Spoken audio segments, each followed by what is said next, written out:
안녕하세요. 강승희입니다. 자, 수능 특강 15번째 시간입니다. 여러분들 오늘 시간에는요, 한국 사상 중에서도 한국 사상에서의 불교가 어떠했는지에 대해서 살펴보는 시간입니다. 선생님이 지금까지 불교에 관한 강의를 몇 차례 했어요. 기억나시죠? 불교 사상의 연원에서 이미 한번 얘기했고, 그 다음에는 불교 사상의 전개, 그리고 오늘은 한국 사상에서의 불교입니다. 그러니까 사실요, 여러분들이 수능에서 불교 문제를 하나 대비하고자 했을 때 이 세 개의 강의를 여러분들이 좀 포괄적으로 봐두실 필요가 있겠다라는 말씀을 드리고 싶어요. 왜냐하면 한번 쓰면서 얘기해 볼까요? 불교의 연원 강의가 있었고요. 그리고 불교의 전개 강의 있었고, 한국 불교 강의 있어요. 근데 불교의 연원에서 얘기한 그 불교 사상은 그야말로 베이스. 이 세 가지를 이해할 수 있는 그 밑바탕을 만들어줘요. 그래서 이 사상을 꼭 알고 있어야 돼요. 가장 중요한 건 인연생기를 통한 여러 가지 얘기들을 여러분들이 이해하시는 게 굉장히 중요했었고요. 전개 부분에 가게 되면 불교에서 그 부처가 사후에 어떻게 그 전개되어 나갔느냐를 얘기할 때 대승불교와 소승불교를 얘기했었고요. 이 대승불교가 다시 교종과 선종으로 나뉜다는 말씀을 드리면서 그 전개 부분에서의 수업이 이루어졌었어요. 그러면 오늘 수업은요, 오늘 시간의 중요한 주제이기도 한데요. 오늘의 주제는 한국 불교에서요, 원효라는 인물, 그리고 의천과 진울이라는 인물에 대해서 알아볼 거예요. 그러면요, 이것들은 이 세 가지 맥락에서 꼭 기억하라고 하는 것이 한국 불교에서도 역시나 불교의 연원, 불교의 베이스에서 얘기하고 있는 이 사상들이 여전히 일맥상통하고 있을 것이고, 거기에다가 원효라는 인물을 얘기할 때는요, 대승불교를 널리 전파시킨 사람으로서 원효를 얘기하기 때문에 지난 시간에 얘기했던 대승불교에 대해서 꼭 아셔야 되고요. 의천과 진울에 대해서는 또 이래요. 의천은 교종을 중심으로 해서 선종을 포섭하려고 했던 사람이고요. 진울은 선종을 중심으로 해서 교종을 포섭해서 조화시키려고 했던 사람이에요. 그래서 의천과 진울에 대해서 얘기할 때 각각 교종과 선종이 뭔지 모르시면 안 돼요. 그래서 지문을 통해서 그걸 찾아내야 되는데, 예를 들어 여러분들이 이거 넘겨두고 한국 불교에서 원효라는 인물, 의천, 진울이라는 인물의 지문이 나왔어요, 문제. 그러면 여기에서 여러분이 꼭 이게 원효다, 의천이다, 진울이다, 100% 알아서 풀면 좋겠지만, 만약에 그게 조금 부족하다고 하더라도 여러분들이 대승, 교종, 선종의 특징이 무엇인지 제대로 이해만 해놨다면 그야말로 유추해서 연계시켜서 문제를 풀 수 있어요.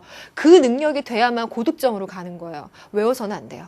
그러니까 이 세 가지 단원, 연관성, 외워서 적용시키는 것이 아니라 그야말로 이해해서 이 이해가 여기까지, 이것이 여기까지 닿는다라는 점을 아시면서요, 계속 가지치기 해서 공부를 하시면 고득점으로 갈 것이다. 그게 바로 여러분이 될 것이다.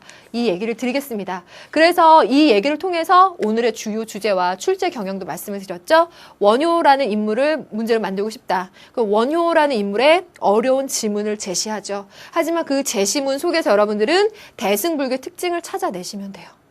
의천과 진울도 역시 그래요. 그게 딱 의천, 진울이어서가 아니라 교종과 선종적인 특징을 먼저 잘 찾아내시면 그것이 연결되는 거겠습니다. 자, 거기에 대한 얘기를 오늘 이제 자세하게 이제부터 들어가 보도록 할게요. 자, 오늘의 첫 번째 주제는 원효입니다.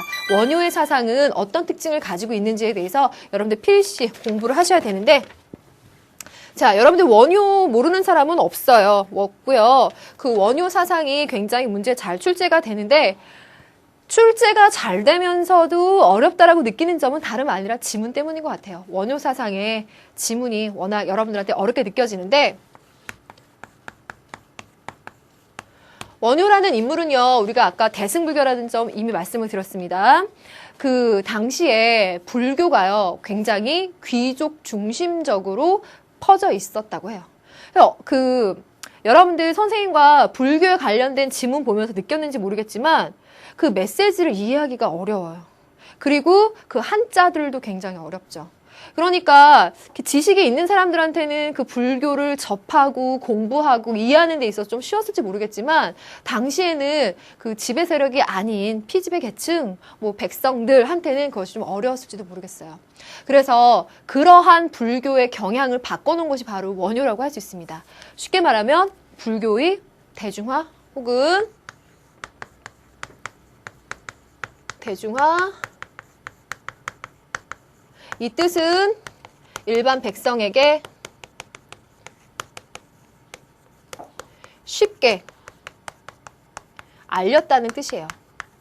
그래서 원효가 이렇게 왜 스님들 보면은 뭐 술 마시고 이런 거 전혀 상상이 안 되지만 원효는 그 일반 백성들과 어울려서 술도 마시고 노래도 부르고 어려운 불교 이론이나 아니면 불교의 그 법문들 있잖아요. 외우는 거 어려운 것들 그런 것들을 쉽게 노래를 만들어서 백성들한테 알려줬대요. 그래서 그 백성들이 쉽게 불교 이론을 이해하고 즐겁게 느낄 수 있도록 그게 바로 원효가 했었던 첫 번째 역할입니다. 그래서 원효의 사상을 얘기할 때는 첫 번째로 이 원효라는 인물은 귀족 중심의 불교 이론을 불교의 그 성향을 굉장히 쉽게 만들어서 백성들에게 널리 알렸던 대중화에 기여한 인물이다라고 평가하는 거 꼭 기억하시고요.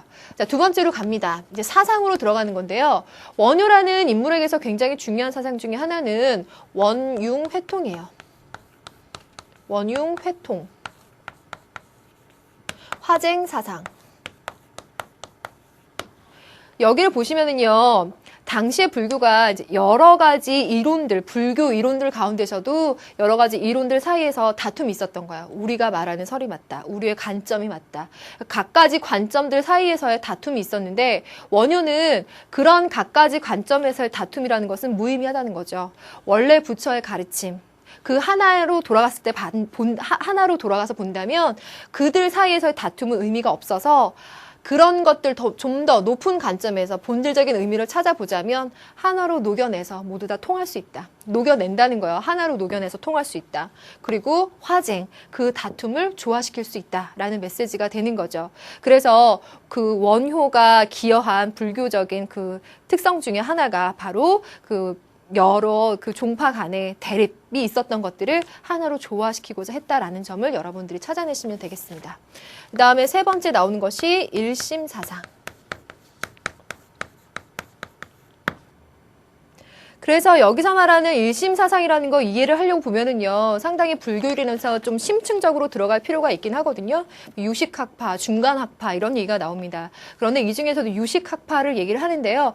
여기서 말하는 거는요, 이 세상에서 우리가 살아가면서 나라고 하는 자아 혹은 내가 바라보는 세계라고 하는 상들은요, 모두 다 나의 의식작용, 나의 마음작용이 만들어낸 것이다, 남긴 것이다 라고 생각하는 것이 유식학파의 입장이에요. 그래서 그 입장에서 이제 얘기를 할 수 있겠는데 꼭 지금 여러분들 이 단계에서 그 유식학파와 중간학파를 구분하는 것까지는 들어가지 마시고 그런 의미에서 원효는요.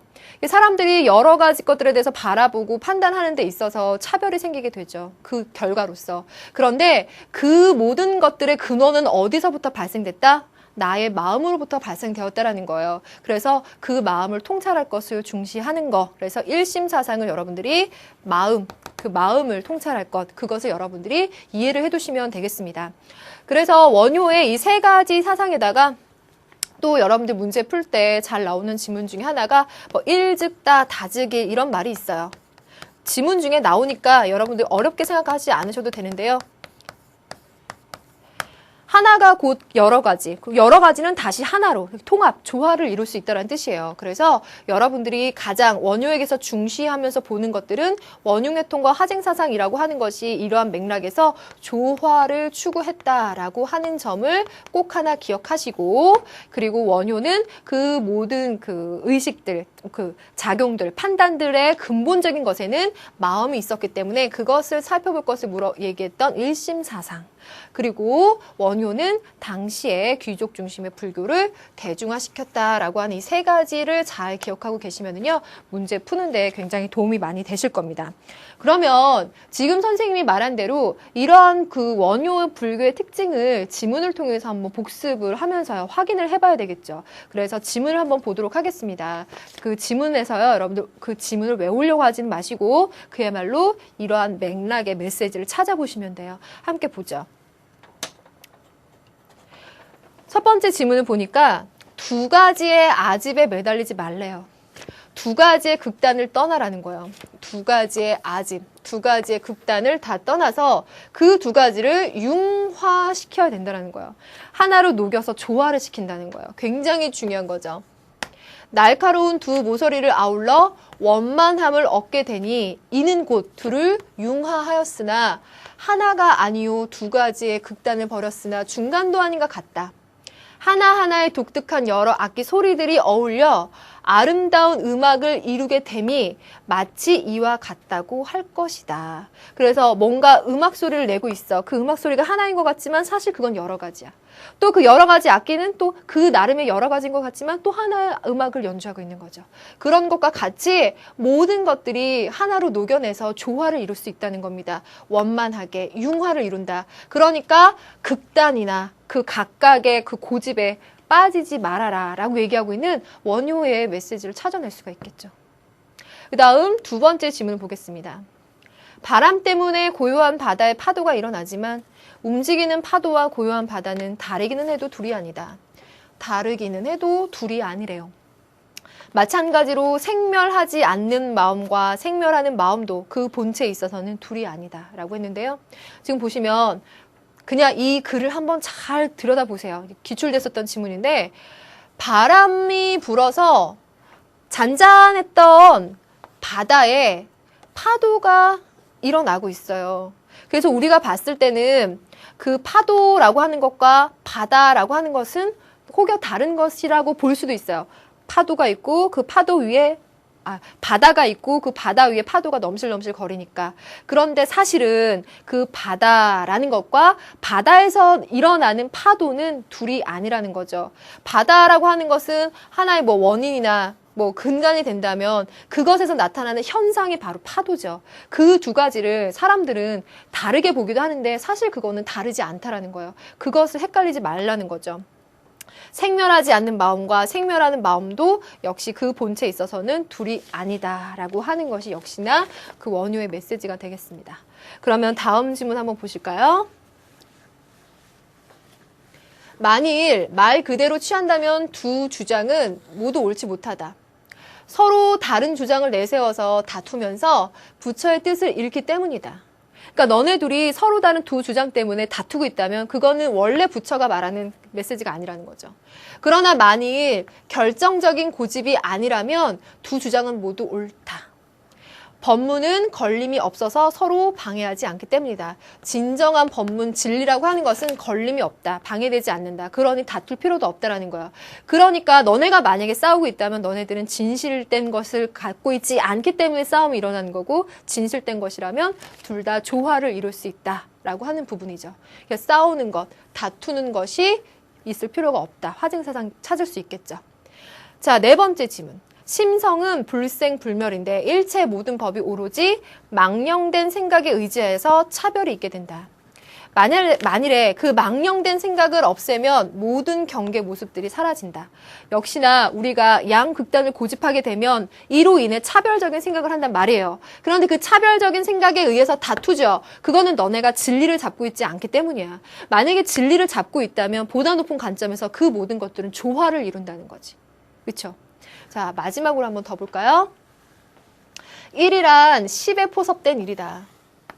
간략하게 일부분을 가지고 1이라 하고 10이라 하여 시작하는 문을 삼지만 하나에 포섭된 것은 신문이 마찬가지이니 이른바 10이라 하는 것도 1에 포섭되는 것이다.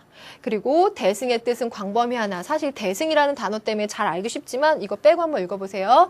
모든 신법이라고 하는 건 하나다. 지금 여기서 여러 가지라고 말하는 것도 하나로 얘기하는 것처럼 다 하나다. 대승의 뜻이 그렇게 해서 나타나는데 한 마음이 일어나면 만 가지 법이 일어나고 한 마음이 없어지면 만 가지 법이 없어진다. 그래서 그 마음, 그 모든 것의 근원인 마음을 다시 살필 것을 강조하는 원효의 사상이라는 걸 알 수가 있죠. 그래서 이 지문을 쫙 다 읽어보시면 불교라는 거 추론에 들어가는 건 당연히 쉬울 거고 그 다음에 그 원효가 얘기하고 있는 대승기 신론 소나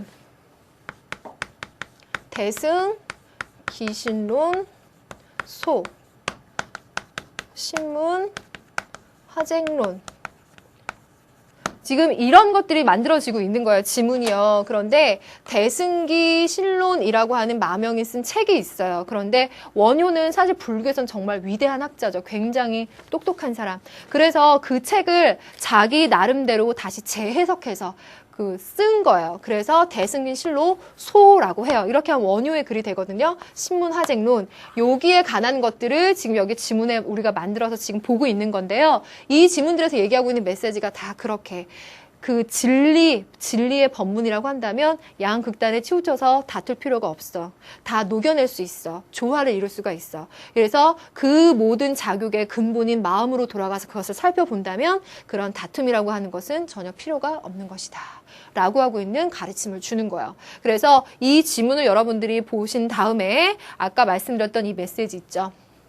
여기에서 원흉해통과 하쟁, 일즉다 다지길이라는 메시지를 통해서 조화를 추구해야 한다는 원효의 가장 큰 사상이 보여진다면 여러분들 굉장히 효과가 있다고 볼 수 있겠죠. 그리고 1심 사상까지 우리가 한번 체크를 해봤습니다. 자, 그러면 이렇게 해서 원효의 그 업적과 학문적인 특성을, 불교적인 특성을 우리가 정리해봤는데요. 우리가 지문까지 한번 봤으니까 문제 적용해봐도 될까요? 문제 적용하면서 선생님이 원효의 이론을 다시 한번 확인시켜 드릴게요. 첫 번째 문제 한번 보겠습니다. 우리 교재 52쪽으로 가시면 돼요. 지문이 꽤 길죠. 다음은 삼국시대 어느 사상가와 관련된 홈페이지 일부이다. 이 사상가에 대한 설명으로 옳지 않은 거, 실수하지 말 거. 자, 삼국시대 어느 사상가라고 하는 것이 이제 볼게요. 신라 진평왕 39년에 쭉 하고 이렇게 태어났다. 그 사람은 해서요. 의상과 함께 현장 법사와 쭉쭉쭉 유식학을 배우려고 요동까지 갔지만 그곳 술라군에게 첩자로 몰려서 쭉 가고 있어요. 자, 그래서 보니까 여기에 보니까 아침에 깨어보니 토굴이 아니고 오래된 공동 무덤에서 자기가 그 해골에 있었던 물을 마셨다. 여기 스토리까지 다 아시죠? 그래서 여기까지는 여러분들 한번 잘 읽어보시는 걸로 하고요. 가장 중요한 메시지 여기를 볼게요. 마음이 생기면 우주 만물이 생기고 마음이 사라지면 해골물과 깨끗한 물이 서로 다르지 않는 법이라구나 하면서 깨달음을 얻었다. 이 사람은 누구겠는가 하는 거예요. 사실 지금 이 얘기를 통해서 이 사람이 이제 원효라는 거는 알 수가 있는데 원효의 사상적인 특성을 알려주는 것이 지금 여기에요. 아까 유식학 설명 잠깐 드렸었잖아요. 그렇죠? 자아라는 거, 그리고 그 자아가 세계를 바라보는 상이라는 것은 모두가 다 나의 마음에서 비롯됐다라고 생각하는 것이 바로 유식학적인 입장인데 이것과 관련돼서 이 지문을 읽어보니까 역시나 확인이 되죠. 마음이 생기면 마음이 사라지면 이것도. 그래서 이렇게 인간들이 생각하고 차별하는 그 모든 근원들에는 다 마음이 있구나라고 해서 이제 일심사상으로 가게 되죠. 그래서 원효가 얘기하고 있는 설명으로 이론으로 옳지 않은 것을 5가지 선지 중에 이제 찾아내는 거예요. 그러면 1번부터 한번 보겠습니다. 1번 선지. 원융 회통 사상을 정립하였다. 당연히 맞죠. 원융 녹여내는 거예요. 다툼을 녹여내. 서로 간의 쟁론을 녹여내는 거. 맞고요. 2번 갑니다. 불교의 대중화와 보편화에 기여하였다. 선생님이 첫 번째로 말씀을 드렸습니다. 그럼 세 번째로 가겠습니다. 일심 사상을 바탕으로 화쟁 사상을 제시하였다. 당연히 맞지요. 3번 맞고 4번 갑니다. 선종을 중심으로 교종과 선종을 통합하려 하였다라고 했는데요. 선종 중심의 교종 통합하면 누구요? 진울입니다. 반면에 교종을 중심으로 선종을 통합하려고 했다. 그러면 의천이고요. 이 진울과 의천에 관해서는 다음 주제로 얘기를 하게 될 건데요. 지금 이렇게 보면은 원효 문제를 푸는 데 있어서 진울을 지금 오답지로 넣을 수는 있죠. 근데 만약에 이 문제를 또 바꿔볼까요? 예를 들어 원효의 사상과 진울 의천이 공통적으로 보여주는 게 있어요. 그게 뭘까요? 불교 이론들 간의 조화를 추구한다는 점에서는 공통점이에요. 그것도 한번 생각해 보세요. 어쨌든 4번이 틀렸잖아요. 그래서 정답은 4번 하시고 5번을 보면서 마지막 확인을 해보죠. 조화를 중시하는 한국윤리 사상의 전통 형성에 영향을 미쳤다. 이거는 선생님이 지난 14강에서도 강조드렸던 게 여기서도 또 나오고 있죠. 조화. 이렇게요. 그래서 이 정도의 문제다라고 한다면 원효 문제를 여러분들이 좀 어렵지 않게 부담 없이 풀어보면서 원효의 이론을 재확인할 수 있는 문제, 그런 의미에서 의미가 있는 문제였어요. 그럼 우리가 다음 문제 풀어보면서 또 한번 업그레이드 시켜보도록 하죠. 다음 문제는 53쪽입니다. 다음과 같은 주장을 편 사상가 입장으로 적절하지 않은 거. 자, 주의하세요. 이문의 안에 만 가지 뜻을 받아들이면서도 어지럽지 아니하며 한량없는 뜻이 일심과 같아서 혼용되어 있으니 이러므로 펼침과 합함이 자제하며 세움과 깨트림이 걸림이 없어서 펼쳐도 번잡하지 않고 합해도 옹색하지 않고 세워도 어둠이 없고 깨트려도 이름이 없어. 이것이 마명의 뛰어난 술법이며 기신론의 종체이다. 이 말 보니까요. 아까 선생님이 얘기했었죠. 그냥 우리가 알 수 있는 소스는 다 집어넣어서 이해를 해봅시다.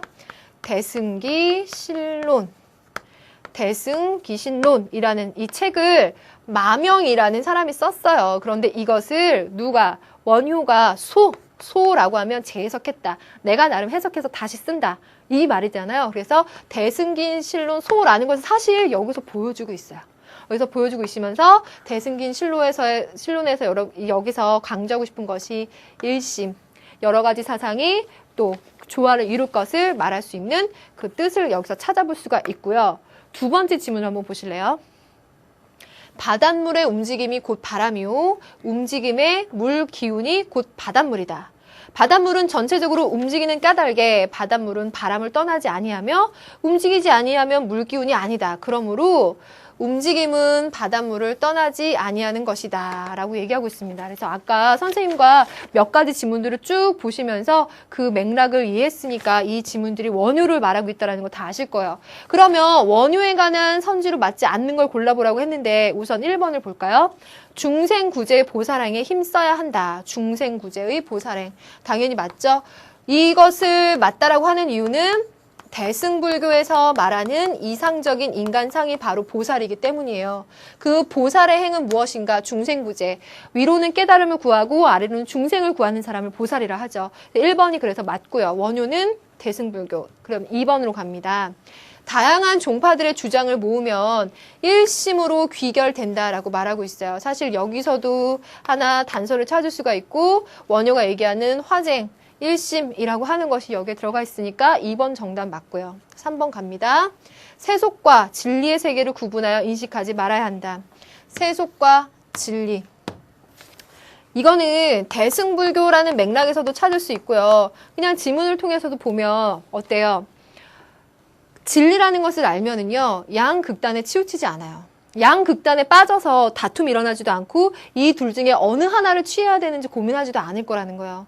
만약에 진리를 찾고자 하는, 법문을 찾고자 하는 불자들이 있다면 여기서도 진리를 아는 사람이라면요. 내가 그 진리를 찾기 위해서 혹시나 세속, 지금 이 사회를 떠나야 되는가라는 고민에 빠지지도 않아.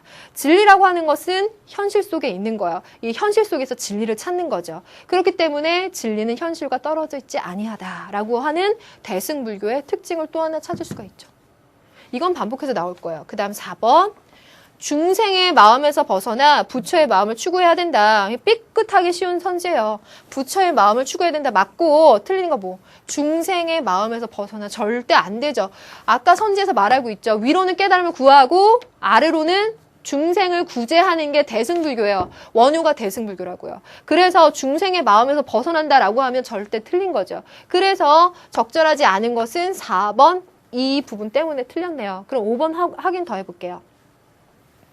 수양을 하면 누구나 부처가 될 수 있는 가능성을 지니고 있다. 이게 불교의 기본 이론이죠.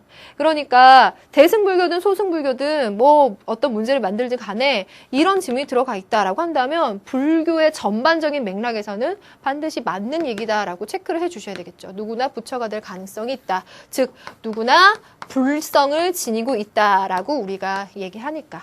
그래서 이 문제 이렇게 확인을 해봤어요. 그러면 우리 한 문제 더 풀면은 더 명확해질까요? 한 문제 더 가보도록 하겠습니다. 51쪽. 다음 사상이 강조하는 내용을 바르게 이해한 사람을 보기 위해서 모두 고른 것은 모든 사상은 일이면서 다이고 다이면서 일의 관계다. 여러분들이 잘 아는 한자죠. 다시 설명할 필요는 없을 것 같아요. 아까 말씀드렸던 일 즉 다, 다 즉 일. 이르면서 다이고 다이면서 하나인 거야. 그러니까 그것들 간에서는 보다 높은 관점에서 보면 하나로 볼 수 있다는 거지. 두 번째, 크다고 하자니 틈이 없는 작은 곳에 들어가도 공간이 남고, 작다고 하자니 밖이 없는 큰 것을 감싸고도 남음이 있다. 있다고 하자니 텅 비어 있고, 없다고 하자니 만물이 이것으로부터 나온다. 무어라 이름 붙이기 어려워 대승이라 할 것이다. 그래서 대승이라는 말을 보여주고 있고요. 대승의 가르침이라고 하는 것은 이렇게 여기서 첫 번째 보여주는 메시지와 같이 어떤 양극단에 치우치지 않는 것이라는 것을 알려주고 있죠. 그러면 여러분들이 이 맥락에서 갑부터 한번 체크해 보도록 할게요. 갑. 두루 어울릴 줄 알되 편을 가르는 것은 옳지 않다. 두루 어울릴 줄 아는 것은 바로 조화를 얘기해요. 편을 가르는 것은 다툼을 얘기하죠. 즉 쟁을 얘기하는 거예요. 대승불교, 원효의 입장에서 본다면 양극단에 치우치는 관점에서 얘기하는 것들은 다 다툼을 가져오게 되고 그것은 진리가 아닌 거죠. 그러니까 그 모든 것들은 조화를 이룰 수가 있고 다툼과 쟁을 하는 것은 옳지가 않다. 갑은 맞아요. 그러면 다음 가볼까요? 을. 열매는 씨앗이 자란 것이고 씨앗은 열매 속에 있는 거야. 이 진리를 잘 보라는 거지. 사람들은 열매라고 하는 것과 씨앗이라고 하는 것은 다른 것으로 본다는 거야. 하지만 씨앗이 현상으로 나타나는 게 열매일 뿐인 거야. 그쵸? 그러니까 어차피 하나인 건데 그 하나의 원리를 모르고 이건 열매고 이것은 씨앗이다라고 하면서 둘이 다르다라고 다투고 있다는 거야. 그것은 하나도 소용이 없다. 그래서 씨앗은 열매 속에 있는 거니까 그것의 근본적인 것과 그것이 나타나는 현상을 다르게 보지 말아라. 그쵸? 을도 맞죠. 그 다음 병으로 갈까요? 차별과 경계를 없애려면 자기 중심적 의식을 버려야 해 라고 말했는데 지금 말한 것처럼 극단적인 생각을 하는 거, 씨앗이니 열매니 라고 구별을 한다라는 차별과 경계를 갖고 있는 거, 그 모든 것은 다 어디서 나온다? 나의 마음에서 나온다 그랬어요. 자기 중심적인 의식을 끊임없이 보면서 그것이 잘못됐다면 계속 버려나가야 된다라고 하는 병도 맞아요. 그러면 마지막 정 보겠습니다. 무가 없는 것이기 때문에 유에서 진리를 찾을 수밖에 없어 라고 말했잖아요. 무라는 건 없는 거다. 그러니까 유에서 진리를 찾아야 된다. 그러면 무와 유라고 하는 것이 대립관계를 나타내게 되죠. 이건 없는 거니까 유에서 찾아야지. 이것은 대립관계, 다시 극단을 만들어내고 있는 입장이기 때문에 대승불교에서 말하고 있는 그 극단이라는 것 자체를 버리라는 그건 맞지가 않아요. 그래서 여기서 얘기하고 있는 만약에 무다 그러면은 무이기 때문에 유에서 찾아라 라고 하는 메시지가 아니겠죠. 그래서 정은 틀린 거예요. 맞는 것을 골라라 그러면 갑, 을, 병을 찾아내면 되겠죠. 이제 이게 기출문제였던 거예요. 그래서 이 기출문제를 보면 지문이 그렇게 길지 않고 선지도 그렇게 길지 않아요. 이런 것 속에서 여러분들이 대승불교나 원효의 사상들을 찾아낼 수 있어야 되는 거예요. 자, 요렇게 해서 원효 문제 지금 다 풀어봤어요. 세 문제 풀어봤는데요. 선생님이 이제 다음에 심화 강의를 통해서 여러분들에게 조금 더 자세하게 들어가서 좀 풀 수 있는 문제나 그 이론들을 여러분들한테 소개시켜 드리려고 해요. 만약에 그렇지 않고 처음부터 이 대승불교 이론, 원효의 이론을 너무 딱딱하고 어렵게 접하다 보면 그 이론부터 너무 겁을 먹다 보면은 문제를 잘 못 푸는 그 경우가 많이 있었어요. 그래서 선생님이 우선 전반적인 메시지를 알려주면서 그걸 지문에서 찾아서 답을 이렇게 찾아내는 것이다라고 하는 이론과 적용을 여러분에게 보여드렸습니다. 자, 그러면 원효 사상은 이 정도로 마무리를 짓고요. 의천과 진울로 넘어가요. 의천과 진울이다 그러면 이제 시대가 바뀐 거죠. 고려시대로 가는 거예요. 고려시대. 자, 원효 정리했고 고려시대의 의천과 진울. 사실 여러분들 여기에 가게 되면은요. 여러분들이 마지막에 막판에 수능에 가서 문제에 적용시킬 만한 이론을 남겨라 그러면 탁 남겨지는 게 있어요. 지금 쓰라 그러면 탁 쓰겠어요. 원효도 마찬가지예요. 그런데 우선 이제 첫 번째 이론을 접하는 시간이니까 이제 전반적으로 한번 얘기를 해보도록 할게요. 지금 의천은 교종 중심으로 선종을 조화시키려고 했고요. 진울은 선종 중심으로 교종을 통합시키려고 했어요. 그래서 이 두 사람을 보게 되면 아까도 말씀드렸지만 고려시대라고 말씀을 드렸고 그 전이 이제 신라시대일 텐데요. 신라시대 이제 말기에 선종이 들어오기 시작하는 거예요. 이때 선종. 그래서 처음에는 선종이 많이 확산이 되거나 자리를 잡지 못했었겠죠. 그래서 이 의천은 왕의 아들이잖아요. 그래서 중국에 유학을 가서 불교를 공부해 오는 사람이잖아요. 그러니까 이 사람은 교종이 중심이 되는 거예요. 그래서 교종을 중심으로 해서 이제 공부를 해왔는데 자기 나라에, 우리나라에 돌아와 보니까 이 다툼이 생기는 거예요. 교종과 선종들 간에. 그래서 자기가 이제 배운, 자리를 잡았었던 교종을 중심으로 해서 선종의 이론을 통합시키려고 하는 노력을 하는 것이 의천입니다. 교종 중심, 선종 통합. 반면에 이제 고려시대 말기로 들어가게 돼요. 그러면 그때 무신의 난이 일어나죠. 그 무신의 난을 통해서 그들이 정권을 잡기 위해서 손잡은 세력들이 있는데요. 그게 바로 불교 세력이고 그 불교 세력들 중에서도 선종 세력이에요. 그 중심에 진울이 있었던 거죠. 그래서 그 진울은 어떤 움직임을 폈냐면 불교를 통합하되 자신의 세력이 있는 선종을 중심으로 해서 교종을 통합시키려는 노력을 하게 됩니다.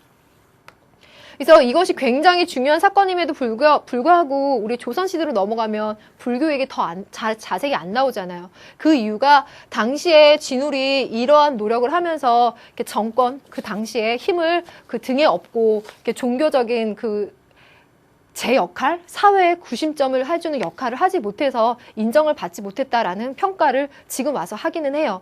그래서 지금 선생님이 이 얘기를 해드리는 이유는요. 의천은 지금 의천과 진울이 둘 다 교종과 선종을 조화시키려고 했다는 걸 여러분들 분명히 기억을 할 거예요. 처음 들어도. 근데 나중에 여러분들이 시험 공부 마지막에 정리하면서 헷갈리는 거는 교종 중심 선종이냐 선종 중심 교종이냐 헷갈릴지 몰라요. 그 의천은 교종 중심이에요. 왜? 신라시대 말기에 선종이 들어왔고 그때는 선종이 중심되지 못했어요. 그래서 교종심 선종이고요. 말기에 가게 되면 선종이 어느 정도 자리를 잡고 무신의 정권에서도 이들이 많이 작용하게 돼서 그 선종을 중심으로 교종을 통합시키려고 해요. 그러면 요걸 가지고 지금 싸우는 문제가 나오는 건 아니고요. 이들이 설파하고 있는 중요한 내용이 뭐냐 이것을 얘기를 하는데요. 교관, 겸수, 내외, 겸전 그리고 정해쌍수, 돈오, 점수. 그래서 이거는 외워두는 게 좋다라고 말하고 싶어요. 그래서 선생님이 여기서 의천은 요거, 진울은 요거를 외울 때 이 단어를 처음부터 정확하게 외우지는 못해도 그걸 알아두셔야 돼요.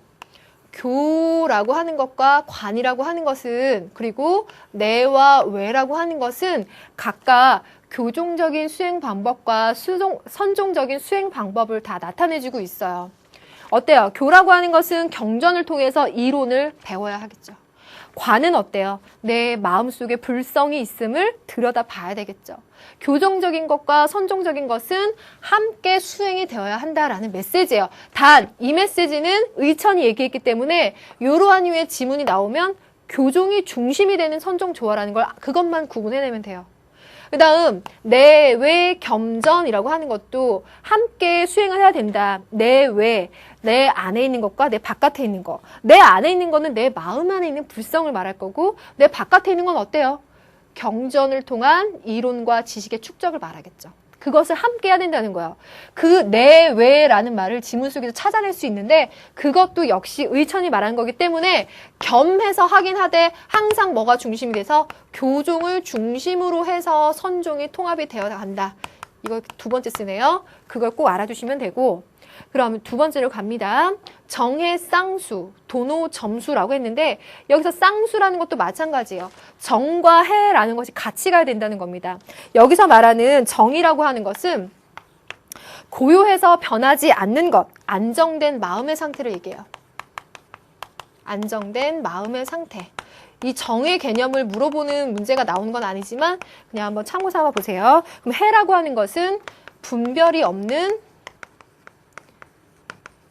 암, 진리를 안다라는 거죠. 그래서 이 마음의 상태와 분별이 없는 알미라고 하는 것을 함께, 그래서 교종적인 수행과 선종적인 수행을 함께 함으로써 깨달음을 이룰 수 있다라는 말이 됩니다.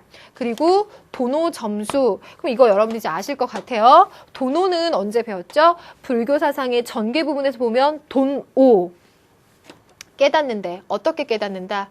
퍼뜩, 호련히, 문득 한 번에 깨닫는 것이 바로 돈오예요. 반면에 점오는 점차적으로 깨닫는 거라 그랬잖아요. 그래서 진울은 이 도노, 즉 선종적인 깨달음이죠. 이것과 점수는 어때요? 점수는 그야말로 차츰차츰 점진적으로 수행을 해 나가는 거죠. 그것이 함께 가야 된다는 뜻이에요. 도노, 선종적인 것과 점수, 교정적인 것이 함께 가야 한다. 단, 요 메시지가, 이 지문이 나오면 이것은 진울이 선종 중심에서 교정을 통합하자는 이야기로 여러분들이 이해를 하시고 정답을 찾아내시면 돼요. 아시겠죠? 그래서 의천과 진울은 둘 다 선종과 교종을 통합하려고 해서 이 두 가지씩의 얘기를, 이론을 펼쳤는데 그것들의 중심에는 교종이 있는지 선종이 있는지를 여러분들이 잘 구별해 나가면서 문제를 푸시면 되겠습니다. 그래서 이것들이요, 하나의 문제로 물어봤을 때, 지문, 선지. 물어봤을 때 교종을 얘기하는 지문, 선종을 얘기하는 지문, 또 교종과 선종 이렇게 하는 건지 선종과 교종을 중심으로 하는 건지, 이건 무슨 말인지 알겠죠? 교종 중심 선종 조합인지 선종을 중심해서 교종을 조화시키고자 하는 건지, 이런 것들이 다 분류가 돼서 선지가 만들어진다는 거예요. 다 불교야. 불교인데 그 불교 중에서도 세밀하게 다 나눠지는 거야. 그래서 이거를 찾아내야 돼. 그게 지금 세 강의를 통해서 이제야 완성된다는 거지. 아시겠죠? 그러면 요거를 선생님과 같이 지문 통해서 이거 어떻게 찾아내는지 한번 확인을 해볼까요? 자, 어렵게 생각하지 마세요. 다 맥락을 통해서 이해한 것을 찾아내면 돼요. 첫 번째, 얼어붙은 연못이 다 물인 줄은 알고 있어도 따뜻한 기운을 빌려야 녹는 것처럼 사람의 마음이 본래 참되다는 것을 깨달았을지라도 불법의 힘을 빌려서 닦아야 하는 것이다. 그럼 보세요. 깨달았어요. 아, 내가 부처구나. 내가 원래 부처였구나. 딴 데서 찾을 게 아니었구나. 깨달았어요. 한 번에 깨달을 수 있어요. 근데 그걸로는 끝나지 않아요. 불법의 힘을 들려서 계속 수행을 해 나가야 된다는 뜻이에요. 얼음이 녹아야 논에 물을 댈 수 있듯이 허망한 마음이 없어져야 지혜가 드러나서 신통력과 강명이 나타나게 된다. 여기에서 가장 중요한 핵심을 뽑아봐라 이거면, 내가 부처였다는 것을 내 마음을 바라보면서 내가 찾아냈어. 깨달았거든? 근데 그 깨달은 것만으로는 쓰임이 없어. 그것이 논에 물을 대는 것처럼 힘을 발휘하려면 점진적으로 계속 수행을 해야 된다는 거야. 그래서 이거는 선종적인 깨달음, 교종적인 점수를 말하는 거야. 점차적인 수행. 그래서 이 얘기 또 하나 하고 갈까요? 또 이런 예를 들어요. 이제 진울이 어떤 예를 드냐면, 어린 아이가 나한테도 어른들처럼 육군, 근육이 다 이렇게 있다라는 것을 어느 순간 깨달았어. 아, 저 힘 있는 아저씨들이 있는 것처럼 나한테도 그 근육이 다 있구나. 한 번에 깨달았어. 그건 돈오야. 한 번에 깨달았으니까. 근데 그 어린아이가 아, 나도 근육이 있어라는 걸 깨달았지만 그 힘 있는 아저씨처럼 힘을 쓰진 못해. 왜? 그 근육을 자꾸 단련시켜서 힘을 만들어야 되거든. 그건 점수에 해당이 되는 거야. 돈오와 점수는 같이 가라. 여기에 그 돈오와 점수가 들어가 있는 거죠. 두 번째, 마음은 물과 같아서 물결이 흔들리면 그림자가 부서지고 물이 맑고 고요하면 그 작용이 완전해질 것이다. 부처가 되기 위해서는 한편으로는 마음을 일으키지 않으면서 생각함도 없이 자취를 떨쳐버리는 것, 그리고 다른 한편으로는 망령된 생각의 실체를 보고 마음을 살피며 마음의 참모습을 아는 것, 이들을 아울러 잘 할 수 있도록 노력을 해야 된다. 세 번째 것도 볼게요. 쭉 보면 깨어나는 것은 한순간이나, 포인트만 잡아볼게요. 그러나 지속적인 노력이 필요하다. 같은 얘기예요. 이는 가 태어난 아기도 모든 장기를 갖춘 사람이지만 그가 어른이 되는 데는 시간과 양육이 필요한 것에 비유될 수 있다. 즉 깨닫는 건 한 번에 가능하더라도 그게 제 기능을 발휘하려면, 진짜로 가려면 끊임없이 노력을 해야 된다. 돈오와 점수는 같이 가야 된다. 그거. 그러면 된 거죠. 자, 그러면 요 정도를 통해서 얘기할 수 있는 거는 그 진울, 선종 중심의 교종 통합에 이런 지문들이 많이 나오고 있어서 요걸 중점적으로 선생님 좀 준비를 해봤어요. 그럼 요거 됐고 요걸 문제 적용시키면 되죠. 한번 문제 볼까요? 53쪽 3번 가를 주장한 사상가가 나에 나타난 불교 종파의 대립을 극복하기 위해서 제시할 수 있는 견해로 가장 적절한 것은 얼음이 물과 다르지 않음을 알지만 따뜻한 기운을 받아야 얼음이 녹아 물이 되듯이 자신이 부처와 다르지 않음을 알아도 오래된 습성을 없애기 위한 수양이 있어야 깨달음의 경지에 이를 수 있습니다. 그러니까 이 따뜻한 기운, 오래된 습성을 없애기 위한 수양이라고 하는 것이 지금 이 사람이 말하는 뭐에 해당이 될까요? 점수에 해당이 되는 거예요. 얼음이 물과 다르지 않음을 알아요. 내가 부처와 다르지 않음을 알아요. 요 두 가지는 뭐에 해당이 될까요? 얘는 돈 5에 해당이 되는 거야. 요거 이해되세요? 내가 부처구나 알았어. 얼음이 물과 다르지 않음을 알았어. 한 번에.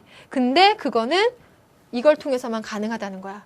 그래서 이제 이런 표현을 해요. 내가 뭐 예를 들어 40년, 50년을 살았어. 근데 그 40년, 50년을 살면서 내가 부처인 줄 모르다가 어느 한순간 내가 부처였어를 한 방에 깨달은 거야. 한 방에 깨달았는데 그러면 그걸로 깨달음이 완성이 되냐? 그게 불가능하다는 거지. 왜? 내가 50년을 살면서 내 몸에 된 습기, 몸에 싹 배는 거죠. 잘못된 습관의 기운이 내 몸에 들어가 배어 있는 거야. 그거를 떨쳐내는 거는 한 방에 안 돼. 그래서 깨달음과 그 나쁜 것을 빼내기 위한 점진적인 수양이 필요하다. 도노 점수 이렇게 찾아내시면 되겠는데 가능하세요? 자, 그래서 그 진울의 도노 점수 입장에서 봤을 때 극복하기 위해서 제시할 수 있는 견해는 교리와 경전에 대한 공부를 통해 깨달음을 얻어야 됩니다. 그랬더니 참된 깨달음은 지식만으로는 도달할 수 없습니다. 마음에 대한 통찰을 통해서만 이룰 수 있습니다. 어때요? 교리와 경전이라고 하는 교정에서 중시하는 깨달음의 방법, 그리고 여기에서는 마음에 대한 통찰, 선종적인 깨달음의 방법을 얘기하고 있다. 그러면 답 찾기는 쉽겠는데요. 1번부터 경전 공부를 통해서만 깨달음을 얻을 수 있다. 이거는 교종이잖아요. 이 부분에서 하고 있는 얘기. 정답 아니죠. 2번 선과 교는 같은 뿔에서 나온 것이다. 이게 정답이네요. 선종적인 것과 교종적인 것은 같은 뿔에서 나온 거여서 함께 해야 된다라고 하는 것이 진울의 입장에서 보자면 두 가지를 조화를 추구하고 있으니까 이게 정답이고 나머지는 왜 오답인지 봐요. 3번 단박에 깨달으면 누구나 바로 부처의 경지에 이를 수 있다. 어떻게 단박에 깨달으면 이거 정답으로 하면 절대 안 돼요. 왜? 이거는요 도노 점수 중에 뭐만 얘기하고 있어요? 도노만 얘기하고 있어서 틀려요. 이건 선종이에요. 요 입장인 거야. 틀려요. 4번 점진적인 수양을 통해서만 내가 부처임을 깨달을 수 있다. 그럼 얘는 뭘 것 같아요? 점진적인 수양이라고 그랬잖아요. 점수. 보이죠? 점진적인 수양. 이건 교종에서 하는 거예요. 교리와 경전은 그야말로 하나하나씩 진도가 하루하루 계속 나가야 되잖아. 시간이 걸려요. 점수인 거예요. 이 사람은 돈 5와 점수를 같이 하자는 거. 틀리고 5번. 누구나 부처가 될 수 있는 가능성을 갖고 있는 것은 아니다. 참 이런 게 우리를 헷갈리게 하는 거야. 딱 여기서 보면 가능성을 갖고 있다. 이렇게 보이지만 끝에 가보면 아니다. 그런 건 아니다. 이러면 틀리다고. 아까 문제 풀 때 누구나 가능성을 갖고 있다라는 선지 나왔지. 끝에다가 그건 아니다. 이렇게 써놓은 거야. 누구나 불성을 갖추고 있다가 선종이든 교종이든 두 가지를 조화를 추구하는 사람이든 다 얘기하는 거야. 그러니까 5번은 그래서 틀린 거죠. 그러면 다음 문제 한번 풀어보죠. 54쪽 갑니다.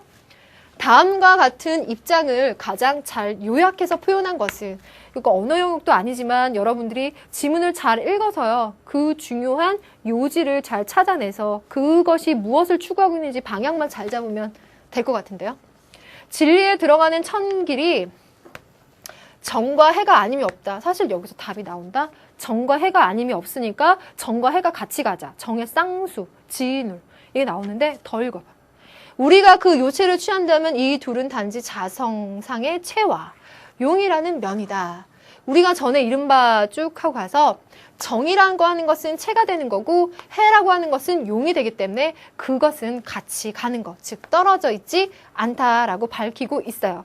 그래서 이 지문은 진울의 입장에서 정해 쌍수를 말하고 있는 거야. 그러면 정답은 어떻게? 1번 선정과 지를 함께 닦아야 된다. 정해 함께 닦아라. 정해 쌍수가 1번 벌써 나와버렸네. 그럼 2, 3, 4, 5번은 왜 오답인가 볼까요? 2번. 경전 공부를 바탕으로 한 참선만이 올바른 수행이다. 그럼 여기서는 뭐가 중심이 되는 거야? 경전 공부를 바탕으로 한 참선만이 옳아. 그러니까 이건 교종의 입장인 거지.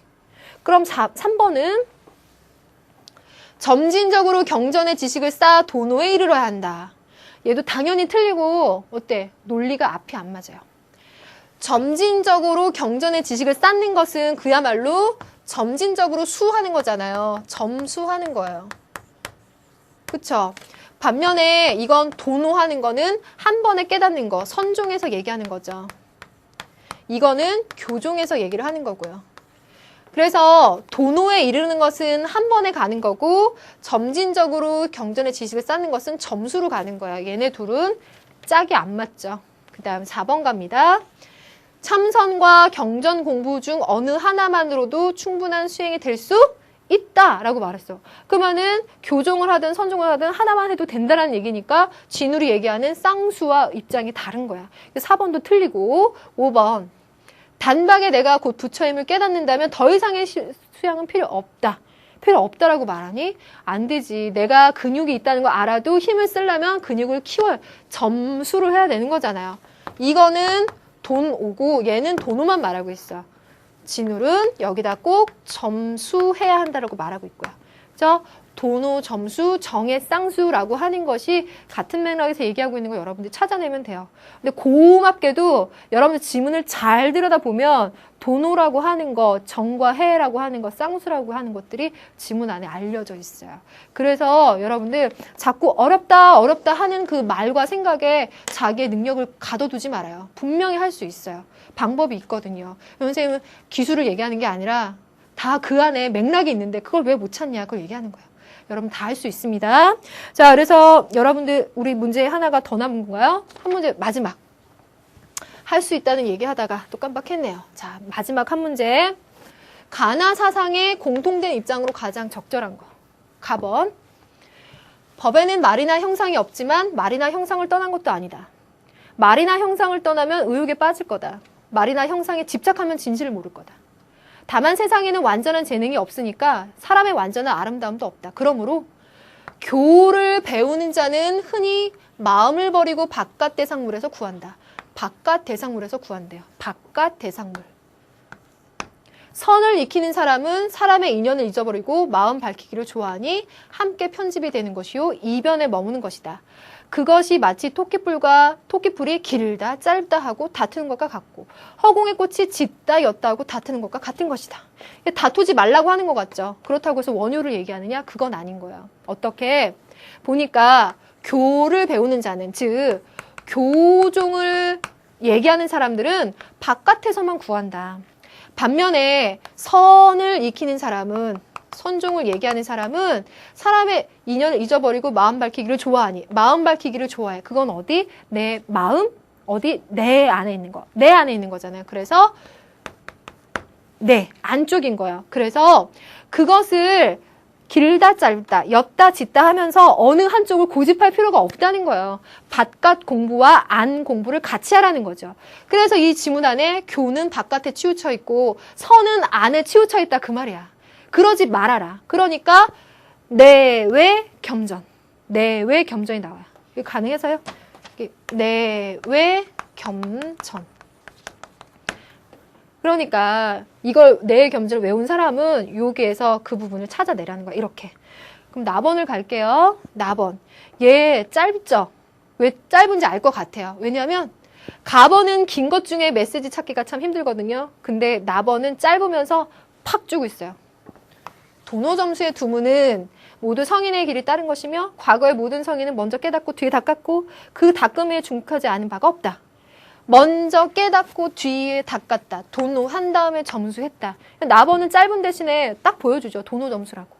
그래서 가번에서는 내외 겸전이니까 의천의 내외 겸전, 나번은 진울의 도노점수. 그런데 공통점이래.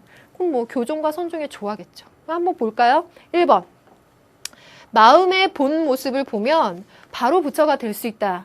마음만 들여다보면 관하면 선하면 바로 부처가 될 수 있다라고 하는 것은 선종 중심의 입장이겠죠. 제외시켜요. 2번. 단박에 깨닫는 것과 지속적인 수양을 함께 해야 된다.